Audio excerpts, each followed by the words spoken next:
आधार क्या है ऐसा कहने के पीछे आपका? कौन सी गलत परंपरा आप स्थापित कर रहे हैं? प्रशासन कह रहे कौन सी गलत परंपरा स्थापित कर रहे हैं?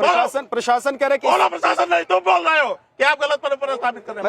मैं सवाल पूछ रहा हूँ महाराज जी, आप नाराज कौन सी गलत परंपरा? आप नाराज क्यों? आप जवाब दीजिए हमको। मैं जवाब दे रहा हूँ, दीजिए। मैं दे रहा हूँ। दीजिए। प्रशासन का कहना है कि देखिए, प्रशासन का कहना नहीं, आपने कहा कि आप गलत परंपरा। प्रशासन अपना जवाब क्या यहाँ पर प्रशासन का कानून नहीं चलेगा? ये यहाँ पर प्रशासन की बात क्यों ला रहे हो? मैं इसलिए ला रहा हूँ, प्रशासन कह रहा है परंपरा आप बता प्रशासन को दीजिए जानकारी महाराज जी, नहीं है। परंपरा आप बता दीजिए, परंपरा क्या प्रशासन रही? को जानकारी नहीं है कि हम पालकी से पहले भी स्नान करने जाते रहे हैं। नहीं, मौनी अमावस्या को आप ही जाते रहे कि सब जाते रहे? हम अपनी बताएंगे कि दुनिया की बताएंगे? नहीं, आपको तो सबके बारे में पता है। प्रशासन को जानकारी होनी चाहिए ना। प्रशासन के पास लाखों रुपए का सीसीटीवी लगा रहता है। प्रशासन के अधिकारी एक एक चीज नोट करते रहते हैं। हाँ। सब चीज लिखित पढ़ित में रहती है। हम पहले भी पालकी से ही स्नान करने जाते रहे हैं। प्रशासन का अधिकारी हमको लेकर के जाता रहा है। हाँ। और इस बार भी प्रशासन का अधिकारी ही हमको लेकर के गया है। ठीक है सर, आप एक सवाल करना चाहते हैं, बोलिए। आपने एक तुलना किया मुख्यमंत्री की एक मुगल शासक से। हाँ, बिल्कुल किया। उस मुगल शासक ने तो केवल मंदिरों को तोड़ा, बनाया नहीं। इन्होंने भी तोड़ा, बनाया नहीं। इन्होंने भी तोड़ा, बनाया नहीं। 150 मंदिर तोड़ दिए और एक नहीं बनाया।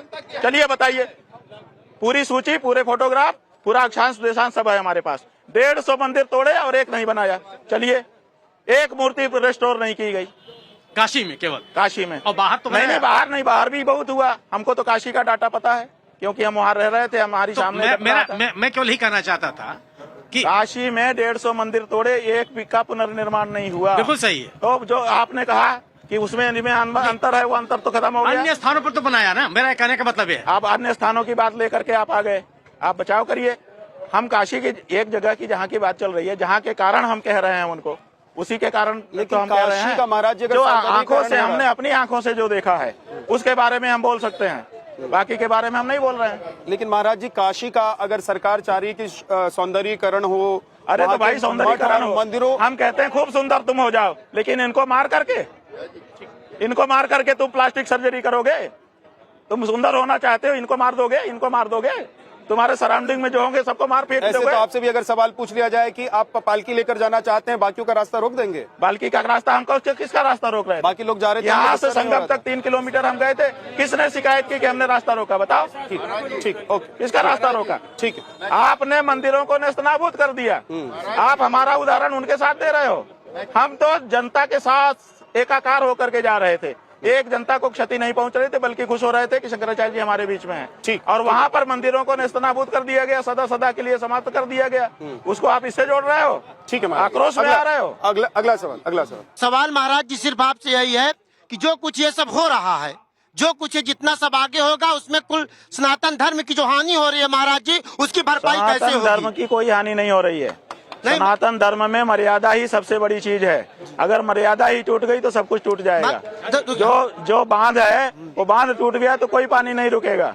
इसलिए बांध को सुरक्षित रखना बहुत जरूरी होता है। और सनातन धर्म में मर्यादा ही बांध है और बाकी सारा धर्म पानी है। महाराज जी, ये बांध नहीं टूटना चाहिए, मर्यादा नहीं टूटनी चाहिए। महाराज जी, मेरे पास एक पत्र है, ये 2020 का पत्र है, और मैं चाहता हूं कि इस पत्र को, आप, मुझे लगता है कि इस पत्र को जानते होंगे, आपने शायद इस पत्र को देखा होगा। पहले मैं चाहता हूं कि आप वेरीफाई करें कि क्या ये जो प्रेस नोट है ये स्वामी स्वरूपानंद सरस्वती जी के यहाँ का ही प्रेस नोट है? हाँ जी, बिल्कुल वहीं का। इस प्रेस नोट में एक बात बहुत क्लियरली नीचे लिखी हुई है, एक लाइन में, मैं आखिरी लाइन पढ़ रहा हूं। इसमें साफ तौर पर कहा गया है कि हमारे द्वारा अभी तक ज्योतिष पीठ एवं द्वारका शारदा पीठ, दोनों पीठों पर किसी को अधिकृत रूप से उत्तराधिकारी एवं शंकराचार्य घोषित नहीं किया गया है। नीचे दस्तखत है स्वामी स्वरूपानंद सरस्वती, हमारे गुरुजी का है जी। इसमें क्या आप प्रश्न पूछना चाहते हैं वो बताइए। हमने पत्र भी स्वीकार किया है, लाइनें भी स्वीकार की। वो लिख रहे हैं कि ना आप उनके उत्तराधिकारी हैं, ना उन्होंने शंकराचार्य। उन्होंने नहीं कहा है, उन्होंने जो कहा है उसको समझिए। उन्होंने कहा है हमने घोषित नहीं किया है। इसका मतलब हमने मनोनीत भी नहीं किया है, हमने तैयार भी नहीं किया है, ये नहीं है। उन्होंने लिखा है, साफ लिखा है, पढ़ लीजिए, घोषित। हमने घोषित नहीं किया है, तो बिल्कुल सही है, घोषित नहीं किया। एक सेकंड, उन्होंने कहा कि हमने घोषित नहीं किया है। 2017 में महाराज जी का जो उत्तराधिकार का वसीयत तो पंजीकृत हो चुकी थी। घोषित नहीं थी, नाम पंजीकृत तो घोषित थी। नहीं थे। नहीं, पंजीकृत तो- वसीयत जो है वो छुपी हुई है। वसीयत 17 में हुई है, 1 फरवरी 17 को हुई है, लेकिन वो उद्घोषित नहीं है। वही तो कह रहे हैं महाराज जी कि अभी तक हमने घोषित नहीं किया है। लेकिन इसका मतलब ये थोड़े है कि हमने मनोनीत भी नहीं किया है, हमने कोई व्यवस्था भी नहीं बनाई है। ये कहाँ लिख रहे हैं? वो कह रहे हैं घोषित नहीं किया है। बिल्कुल सही है, घोषित नहीं है। लेकिन घोषित तो 12 सितंबर को हुआ, उसके पहले कहाँ घोषित था? तो उसके पहले जो भी कहेगा, चाहे गुरुजी कहें चाहे चेला जी कहें, यही कहेंगे कि घोषित नहीं है। बिल्कुल सही है, 11 सितंबर को तो शांत हो गए थे। 11 सितंबर को भाई उसके पहले का ये है, वो कह रहे हैं कि घोषित नहीं किया है। बिल्कुल सही है, घोषित नहीं किया था ये तो ठीक। वैसी क्या बात गलत नहीं, कह रहे जैसे हैं? सुप्रीम कोर्ट ने कहा कि आप शंकराचार्य हैं या नहीं है, हम इस पर अभी कुछ नहीं बोल रहे हैं, विचाराधीन। आप कुछ नहीं बोल रहे हैं, इसका मतलब खंडन तो नहीं है ना। लेकिन इसका मतलब ये भी तो नहीं है कि आपके गुरुजी ने कहा कि नहीं ये हमारे उत्तराधिकारी होंगे या हमारे नहीं, जाने के बाद इनको हमारे नाम लेकर के पूछा गया है गुरुजी से। ये आपके ही संदर्भ में पद है। नहीं, आप बोलेंगे तो मैं बड़े स्क्रीन पर इसको नहीं, सवाल ये है, आप खूब बड़े स्क्रीन पर दिखाइए, छपवा के लगवा दीजिए, लेकिन उसमें लिखा है कि हमने अभी तक घोषणा नहीं की है। हम उसको स्वीकार कर रहे हैं क्योंकि घोषणा नहीं की थी उन्होंने। मेरा एक सवाल और है कि क्या कोई व्यक्ति जो कभी राजनीतिक जीवन से जुड़ा रहा हो, वो सनातनियों के इस शीर्ष पद पर विराजमान हो सकता है क्या? ऐसा है कि राजनीति के पद पर जो रहते हैं वो संन्यास नहीं ले सकते, ऐसी तो बात नहीं है। कोई हमारे यहाँ वृतकाध्यापन के लिए निषेध है कि पैसा लेकर के अगर किसी ने पढ़ाया है तो वो सन्यासी नहीं हो सकता। हमने तो वृतकाध्यापन तो किया नहीं है, हमने कोई राजनीति भी नहीं की है। छात्र जिस समय हम थे उस समय छात्र संघ की राजनीति होती है, छात्रों की आवाज उठाने के लिए, उसमें हम जरूर निर्वाचित हुए थे छात्रों के कहने पर। तो उसके बाद मैं ये मान लेता हूँ कि ऐसा आप कोई जो कह रहे हैं, ऐसा कोई शास्त्रीय निषेध है मैं ये मान ले रहा हूँ कि आप जो कह रहे हैं यही ब्रह्म वाक्य है। ब्रह्म वाक्य से बड़ा वाक्य है, हम कभी झूठ नहीं बोलते। नहीं, मैं झूठ की बात तो कर ही नहीं रहा हूँ, मैं ये कह रहा हूँ कि प्रक्रिया यही है, क्योंकि इसके बाद जब ये सब चलेगा उसके बाद आप बिल्कुल। महाराज जी, आपने एक आरोप बहुत गंभीर लगाया। आपने कहा कि योगी आदित्यनाथ की जो पुलिस वहां पर मौजूद थी वो जानबूझकर भगदड़ कराना चाहती थी, आपको मारने की साजिश रची गई थी। योगी आदित्यनाथ को आपसे क्या दिक्कत है? आपको मारने की साजिश आखिर क्यों रची जाएगी? इसका क्या जवाब है? देखिए, हमने ये क्यों कहा, इसलिए कहा कि हमने वहां पर कुछ अनुभव किया। अनुभव क्या किया कि पहले हमको बहुत देर तक रोका गया, रोक करके माइक में बार बार अनाउंस करके भूमिका बनाई गई कि माहौल बिगाड़ रहे हैं। उसके बाद फिर हमारे लोगों को पकड़ करके हमसे दूर कर दिया गया, इतनी दूर कि हम उनको देख भी नहीं सकते थे, वो भी हमको नहीं देख सकते थे। उसके बाद सादे ड्रेस में पुलिस ने हमारा अपहरण किया, तन्हा अकेले हम, और हमको ले जा करके अज्ञात स्थान पर रख दिया। वहाँ पर रखे रहे, आधा घंटा वहाँ पर हम खड़े रहे। उसके बाद फिर दूसरी जगह पर वो लोग आए, ले गए, फिर वहाँ पर 15-20 मिनट रखे रहे, फिर तीसरी जगह ले गए, फिर वहाँ पर 15-20 मिनट रखे रहे, तब चौथी जगह पर यहाँ ले आए। तो हम ये विचार कर रहे हैं कि आखिर ये ऐसा क्यों कर रहे थे, आखिर वो हमको अकेला क्यों कर रहे थे और बार बार इंसिस्ट क्यों कर रहे थे कि नीचे उतरो नीचे उतरो।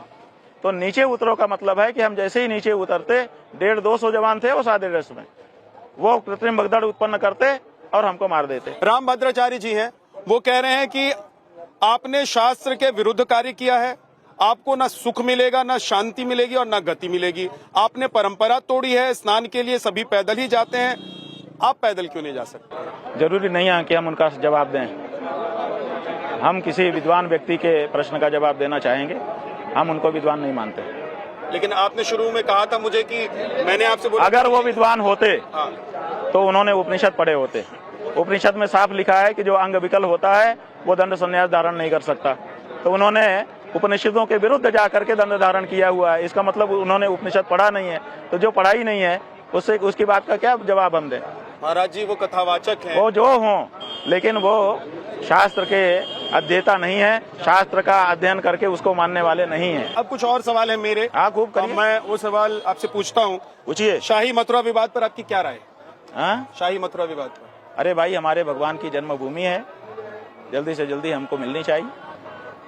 राहुल गांधी राम मंदिर जाने वाले हैं, उनको नहीं जाने देना चाहिए, क्योंकि वो अब हिंदू धर्म में नहीं है। हिंदू धर्म में नहीं है वो? जी। कैसे? उन्होंने संसद, भारत की संसद में खड़े होकर मनुस्मृति के बारे में गलत बयानी की थी। मनुस्मृति हिंदुओं का धर्मशास्त्र है, तो जो व्यक्ति जिस धर्म में होता है कम से कम उस धर्मशास्त्र का तो पालन करता है, आदर करता है, उसके बारे में गलत नहीं बोलता है। तो जब ये बात हमारे सामने आई तो हमने कुंभ में ही उनको नोटिस भेजा था।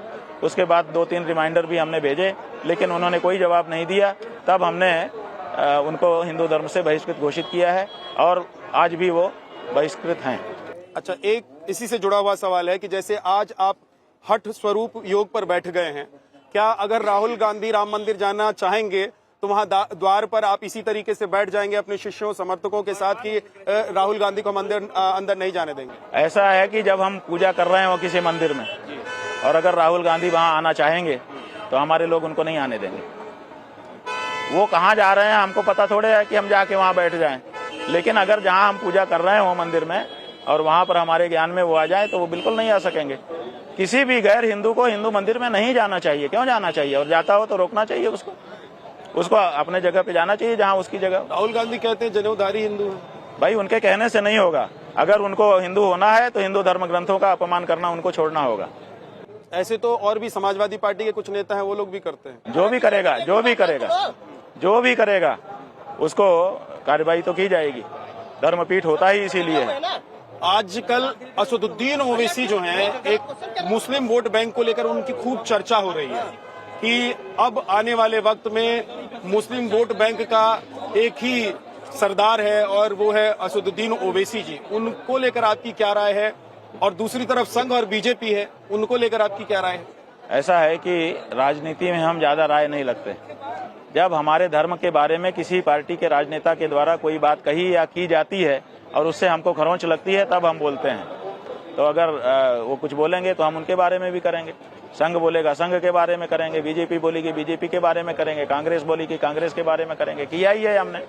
जब काशी में पहली बार मंदिर तोड़े जाने लगे, रानी भवानी मंदिर तोड़ा जा रहा था, उस समय मायावती सरकार में थी, हमने आंदोलन किया था, हमने रिस्टोर कराया था उसको। आज रानी भवानी तारकेश्वर मंदिर जो विश्वनाथ मंदिर के बगल में बचा है वो हमारे कारण बचा है।